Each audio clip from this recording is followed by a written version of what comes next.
देखिए, social media एक trigger point था, लेकिन इसके पीछे जो असली कहानी थी वो थी गरीबी, करप्शन। जब नेपाल गरीबी की आग में जल रहा था, तब नेपाली नेताओं के बच्चे जो है वो ऐशो आराम और जनता के पैसे पर मौज काट रहे हैं। आज जेनजी से जुड़ा हर बच्चा, हर युवा यही इल्जाम लगा रहा है। इन्हीं आरोप के आधार पर चुन चुन कर नेपो किड्स को भी इस बार निशाना बनाया गया। नेपाल में अमीरों के आगे गरीबों की हैसियत क्या है, एक आंकड़ा हम पेश करते हैं।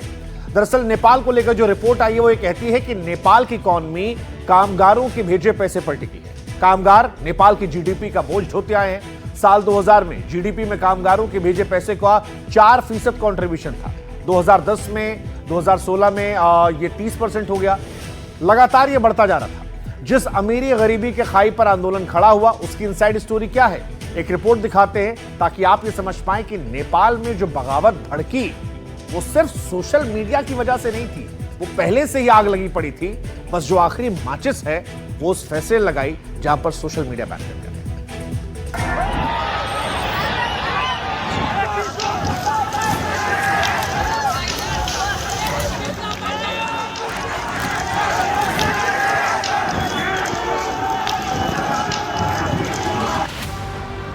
नेपाल की फिजाओं में असंतोष के बादल क्यों छाए? क्यों जेनजी क्रांति ने सत्ता प्रतिष्ठानों के चूल्हे हिलाए? नेपाल में रक्त चरित्र के बीच क्या अमीर बनाम गरीब के बीच गहरी होती खाई से पनपे? क्यों जेनजी क्रांति के पीछे जिस असंतोष की वजह बताई गई, उसमें भ्रष्टाचार, भाई भतीजावाद सबसे बड़ा मुद्दा बना? सवाल, नेपाल में कौन नेता कितना अमीर है? किस नेता के लाडले के पास कितनी दौलत है? नेताओं की दौलत और जेनजी के आंसुओं की इनसाइड स्टोरी समझिए।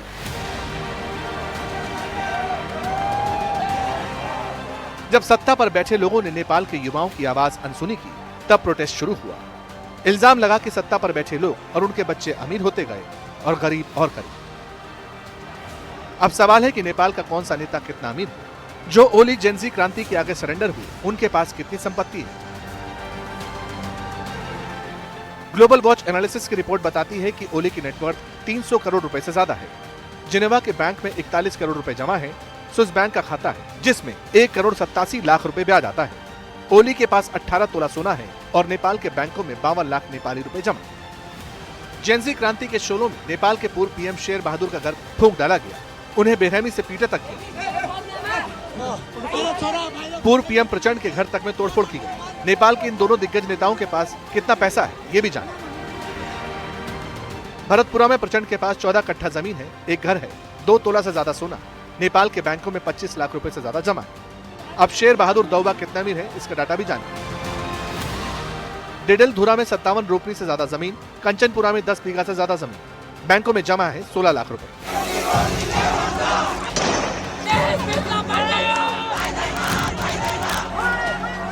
इसी गुस्से में तमाम बड़े नेताओं और सेलिब्रिटीज के घरों को आग के हवाले कर दिया गया।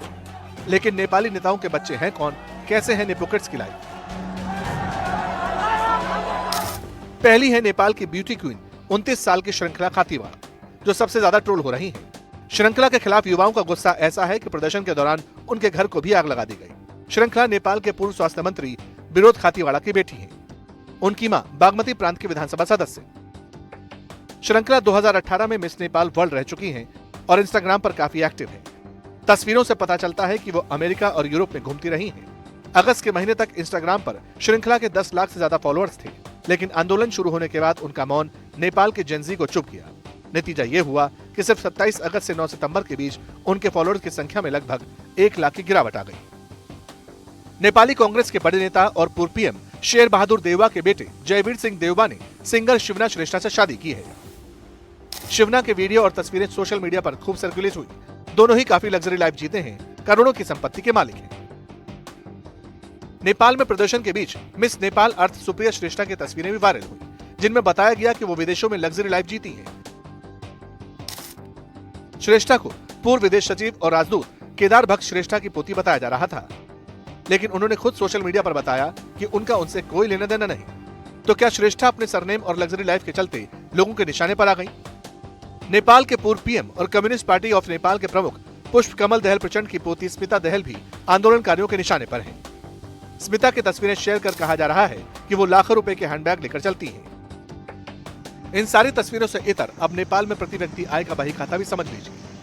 नेपाल की जीडीपी का लगभग 45.77% कर्ज में डूबा है। जीडीपी का 28% हिस्सा कामगारों का भेजा पैसा है। नेपाल की 20% आबादी अभी भी गरीबी रेखा से नीचे है। करीब 60 लाख लोग प्रतिदिन 250 रुपए से कम कमाते हैं। कुछ गैर सरकारी आंकड़ों के मुताबिक 60 लाख लोग प्रतिदिन 41 रुपए से कम कमाते हैं। अमीर और गरीब के बीच खड़ी इसी दीवार ने नेपाल में बवाल मचा दिया।